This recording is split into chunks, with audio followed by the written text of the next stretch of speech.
e ore assim: Deus, me dá uma profissão, abre as portas para mim, para que eu me forme numa profissão que eu não somente goste, mas em que eu possa lucrar, ter dinheiro para ajudar as pessoas, para abençoar outras pessoas.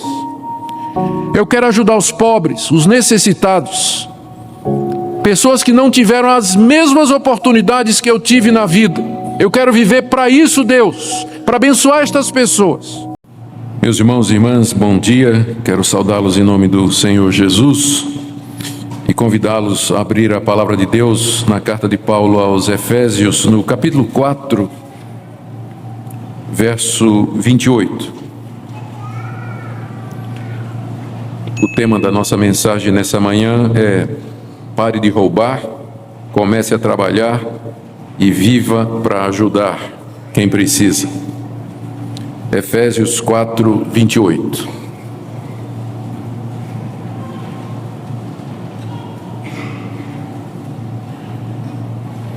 Aquele que furtava, não furte mais. Antes, trabalhe, fazendo com as próprias mãos o que é bom, para que tenha com que acudir ao necessitado. Amém. Queridos, há 3 mandamentos do apóstolo Paulo nesse versículo, que na verdade descrevem 3 maneiras de viver, 3 estilos de vida. Primeiro mandamento é: aquele que furtava, não furte mais. Paulo aqui está descrevendo aqueles que satisfazem o desejo de ter coisas, de possuir coisas de maneira ilegal, de maneira ilícita, através do furto. Segundo mandamento: antes trabalhe, fazendo com as próprias mãos o que é bom. Descreve uma outra categoria de pessoas que satisfazem o desejo de ter as coisas de maneira legal, trabalhando. Terceiro mandamento: para que tenha com que acudir ao necessitado. Isso descreve um estilo de vida bastante superior a todos os outros. São aqueles que trabalham não movidos pelo desejo de ter alguma coisa, mas para poder ajudar quem precisa. Meu alvo nessa manhã é mostrar a vocês que esse último estilo de vida é aquele que Deus tem para nós.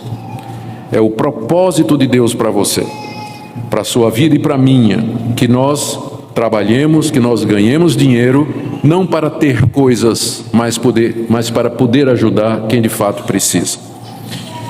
Vamos então um a um. Em primeiro lugar, primeiro mandamento: aquele que furtava, não furte mais.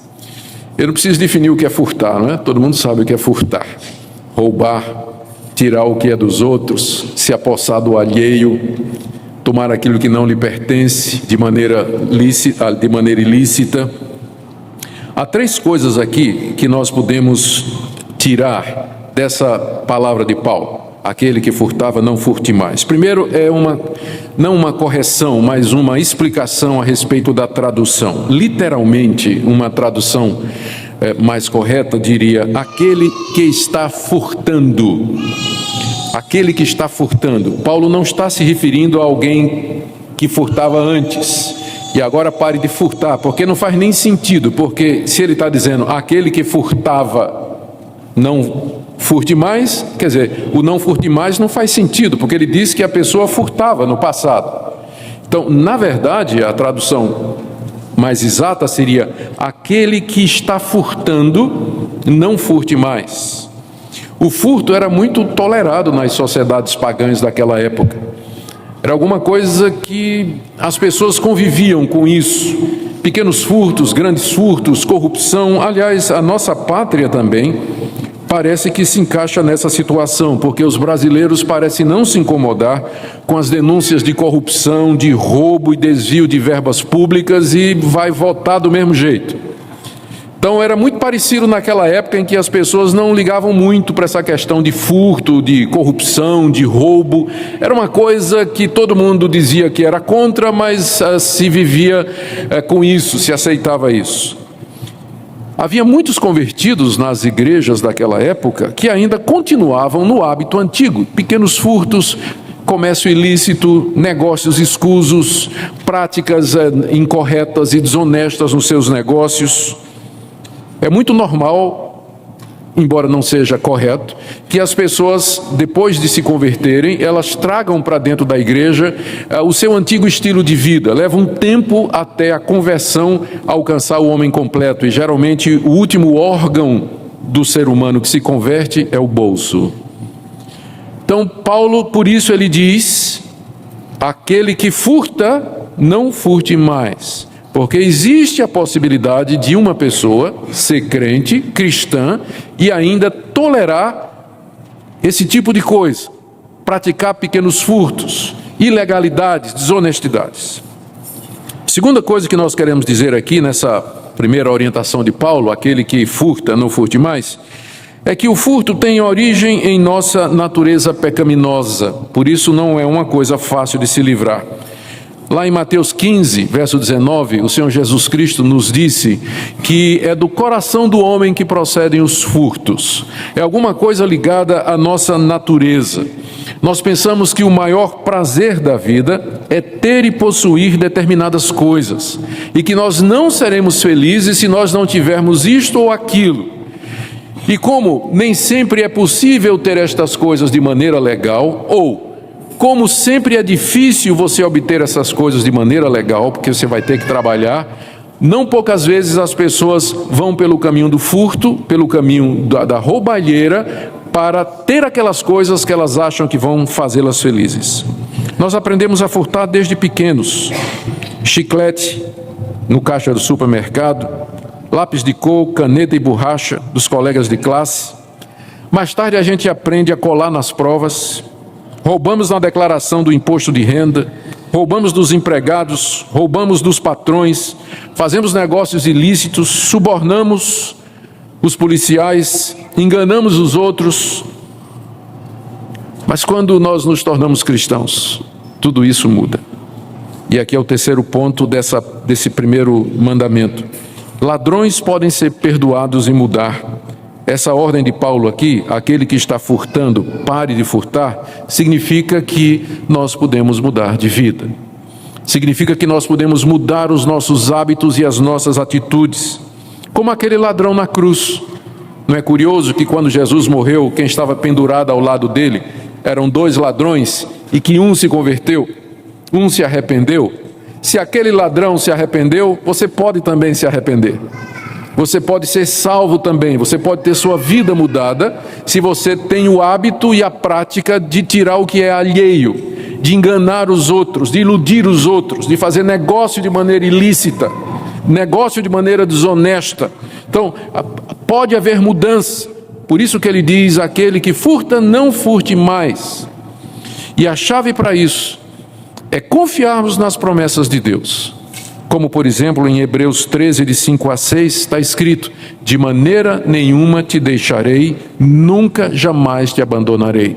No contexto, é uma promessa que Deus faz para os seus filhos, de que vai cuidar de nós, que Ele suprirá todas as nossas necessidades. Como o Senhor Jesus Cristo disse: buscai primeiramente o seu reino e a sua justiça, e todas estas coisas vos serão acrescentadas.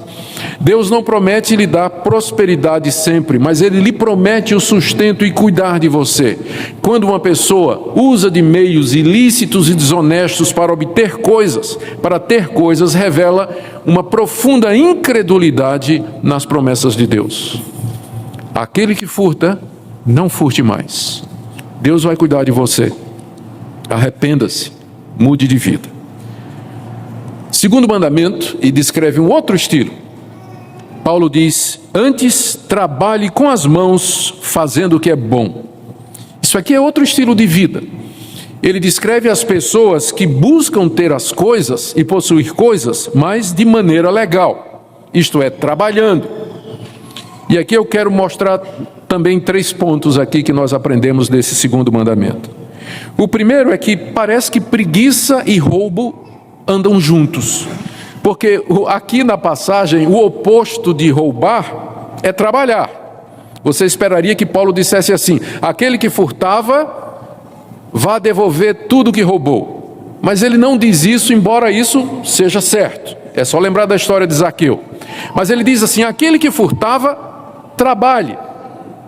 Então, se o oposto de furtar é trabalhar, E se para trabalhar a gente tem que deixar de ser preguiçoso, segue-se que roubo e preguiça são coisas que andam juntas. Nem todo preguiçoso é ladrão, não me entenda mal, e também nem todo ladrão é preguiçoso. Tem ladrão que trabalha muito para tirar o que é dos outros. Mas provavelmente a preguiça e a falta do que fazer é o que leva muita gente ao furto.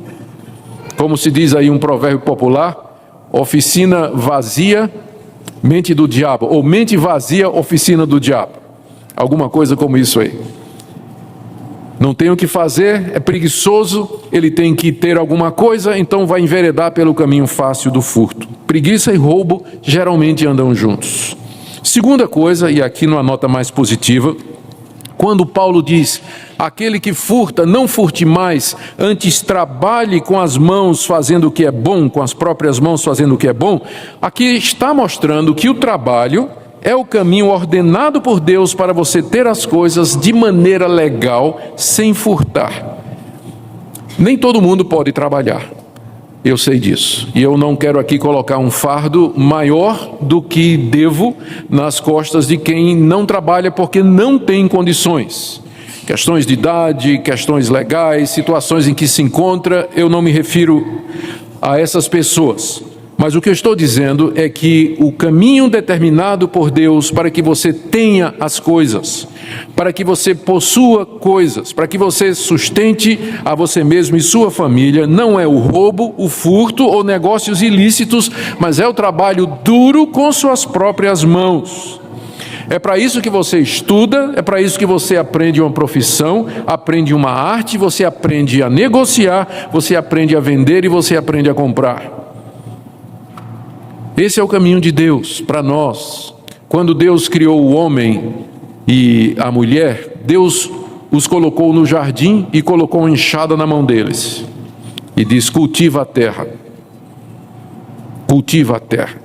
O trabalho é uma ordenança de Deus para nós. Trabalhar e trabalhar duro para que nós ganhemos o nosso pão. A terceira coisa que nós aprendemos aqui dessa expressão, trabalhe com suas próprias mãos fazendo o que é bom, é que Paulo está dizendo que nem todo trabalho é bom. Nem todo trabalho é lícito, porque aqui o bom é o oposto de roubar. Aquele que rouba, não roube mais, antes trabalhe fazendo o que é bom. As mãos que roubavam, antes, agora elas vão fazer o que é bom. Alguns trabalhos não podem ser considerados como bons, porque eles envolvem atividades ilícitas, eles promovem imoralidade, dissolução e uma vida longe de Deus. Por exemplo, um político corrupto, um crente que tem um motel, ser modelo de revista pornográfica, como a evangélica deu maior escândalo recentemente, evangélica e modelo de revista pornográfica, dizendo, o meu trabalho não tem nada a ver com a minha religião.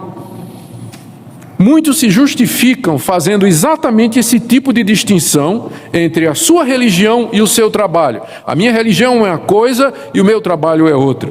Todavia, Jesus Cristo é Senhor de todas as áreas da sua vida, inclusive do seu trabalho. Se você não pode glorificar a Deus com o seu trabalho, se você não pode honrar a Deus com o seu trabalho, ele não se encaixa nessa categoria de trabalhar fazendo o que é bom. Ele continua ainda debaixo da categoria daquilo que desagrada a Deus. Mas o terceiro ponto, primeiro foi, aquele que furta não furte mais. Segundo, trabalhe com as mãos fazendo o que é bom. Mas agora o terceiro mandamento, e que descreve uma terceira maneira de viver. Trabalhe para que assim você tenha com que acudir ao necessitado. Essa é a maneira de viver que Deus determinou para o seu povo. Trabalhar fazendo o que é bom com suas mãos para ajudar os necessitados. Não é simplesmente parar de furtar e também não é simplesmente trabalhar de maneira legítima para ter as coisas, mas é mais do que isso. Ganhar dinheiro para ajudar os outros. Essa é a motivação. 3 coisas aqui. Primeiro, Paulo não está dizendo que nós não devemos trabalhar para nos sustentar e a nossa família. Isso certamente está incluído e vem em primeiro lugar. O que ele está dizendo é que o alvo do trabalho não é possuir coisas para vocês mesmos, mas para ajudar os outros. O cristianismo elevou o padrão do trabalho. Veja a diferença do padrão cristão de trabalho e o padrão de trabalho do mundo. As pessoas que não conhecem a Deus trabalham feito loucas 24 horas por 7 dias da semana, com o objetivo de ter, de possuir, de aumentar a conta bancária, comprar um carro do ano, 2 carros do ano, ter propriedades, ter casa na praia, casa no campo, casa em tudo quanto é de lugar, dinheiro num banco na Suíça. As pessoas morrem por isso, vivem para isso. Embora isso seja legal, todavia o padrão cristão de trabalho é completamente diferente. Você ainda tem que trabalhar duro, mas seu alvo não é egoísta. Não é simplesmente você ter, mas é que você possa ajudar os outros. E aqui é o meu segundo ponto dentro desse último mandamento. Queridos, eu creio que esse conceito pode mudar completamente a nossa vida. Se a orientação do seu trabalho, a razão de ser da sua existência for essa, viver para os outros, para abençoar outros, para ser canal de bênção para a vida de outros, isso pode dar uma outra orientação à sua vida. Isso vai libertar você da avareza. Isso vai libertar você do egoísmo. Isso vai libertar você do amor ao dinheiro. Isso vai dar sentido à sua vida. Isso vai dar sentido ao seu trabalho. Por que você se mata para trabalhar? Para ter coisas. Você agora tem um padrão mais elevado. Você se mata para trabalhar, para abençoar outras pessoas, para ajudar outras pessoas com o resultado do seu trabalho. E você vai ser instrumento de bênção. Não é isso que Jesus Cristo disse, que o maior mandamento é amar a Deus sobre todas as coisas e ao próximo como a nós mesmos? Não é essa a essência da ética cristã? Viver para os outros. Aquele que furta, não furte mais. Trabalhe com as mãos fazendo o que é bom, mas ainda está no segundo passo. O mais elevado é esse, para que você tenha com que acudir o necessitado. Esse é o propósito da nossa existência, viver para os outros. Terceiro ponto aqui dentro desse último. Nós podemos viver assim pela fé nas promessas de Deus.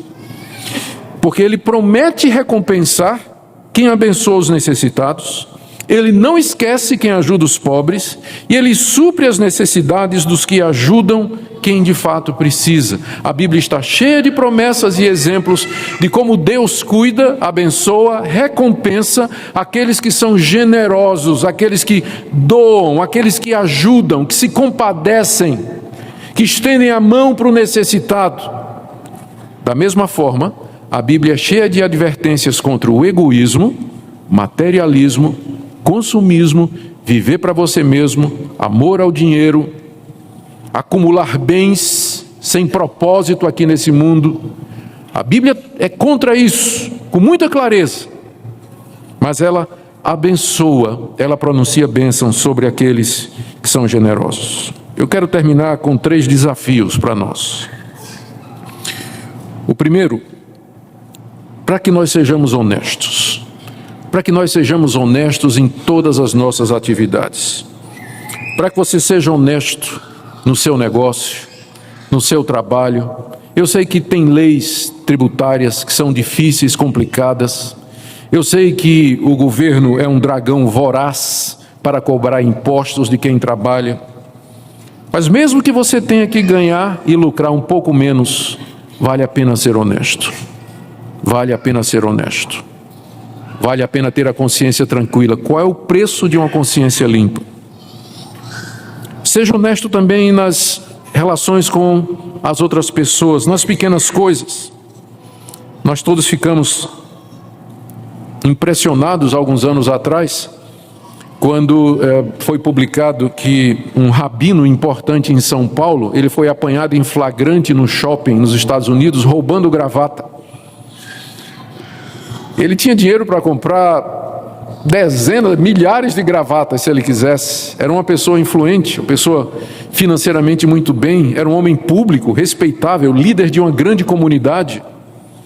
Mas ele não conseguia se conter com o hábito de roubar gravata. E as pessoas têm hábitos de roubar outras coisas. pequenos furtos, deixar de pagar determinadas coisas, um caixinha 2, um negócio ilícito, mesmo que não precisa, mas é a lei de Gerson, né, que diz no Brasil, de você levar vantagem, você tirar alguma vantagem. Hoje eu quero desafiar você a ser cristão em todas as áreas da sua vida, a ser honesto em todos os seus negócios, sabendo que Deus haverá de abençoar você, guiar você, recompensar você. Creia nas promessas dele, você vai ganhar muito mais do que você pensa. Segundo desafio: estude muito, trabalhe duro e ganhe o máximo que você puder. E aqui a minha palavra é para os jovens, a minha palavra é para aqueles que estão planejando a vida. Qual é a profissão que você planeja ter? Qual o alvo da sua vida? Por que você deseja ser médico, engenheiro, advogado? Por que você deseja ser construtor civil? Por que você deseja ser jogador de futebol? Ou qualquer outra profissão ilícita? Eu vou lhe dar razão nessa noite. Não é só para você se satisfazer e fazer uma coisa que você gosta, mas é para que você ganhe dinheiro para ajudar quem de fato necessita.